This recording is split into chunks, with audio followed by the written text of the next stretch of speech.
বিএলওদের ডিউটি ছাড়া অন্য কোনো প্রোফাইলে কাজ করতে রাজি নন ভোটের সমীক্ষার জন্য যুক্তরা। নজরুল মঞ্চের ট্রেনিং এর মধ্যেই বিক্ষোভ দেখিয়ে তা নির্বাচন কমিশনের কাছে জানান দিয়েছেন বিএলওরা। শুক্রবার থেকে রাজ্য জুড়ে বিএলওদের ট্রেনিং হয়েছে। এরই মধ্যে ট্রেনিং চলাকালীন বিএলওদের বিক্ষোভে উত্তাল নজরুল মঞ্চ। স্কুলের ডিউটির পর কিভাবে রাতের অন্ধকারে এসআইআর এর কাজ সম্ভব, পাশাপাশি শাসক বিরোধী সব পক্ষের হুমকির মধ্যে কিভাবে পর্যাপ্ত নিরাপত্তা ছাড়া কাজ করবেন, মূলত এই দাবিতে বিক্ষোভ দেখাতে থাকেন তারা।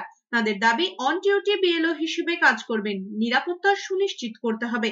যে বুথে ভোটার সংখ্যা বেশি সেখানে বিএলওর সংখ্যাও বাড়াতে হবে। ট্রেনিং নিতে আসা শিক্ষকদের দাবি তাদের বিএলওর দায়িত্ব দেওয়া হয়েছে, অথচ স্কুল কর্তৃপক্ষ সাফ জানিয়েছে এই সময়ের মধ্যে তাদের স্কুল রেজিস্ট্রারে অনুপস্থিত দেখানো হবে। তাতেই ঘোর আপত্তি শিক্ষকদের।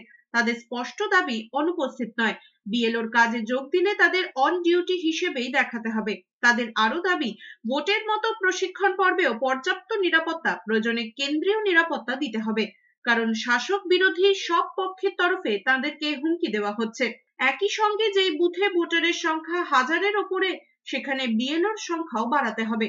নির্বাচন কমিশন লিখিত আকারে আশ্বাস না দিলে তারা কাজে যোগ দেবেন না বলে হুঁশিয়ারিও দিয়েছেন। ট্রেনিং এর মাঝেই বিক্ষোভ দেখাতে থাকেন বিএলওরা।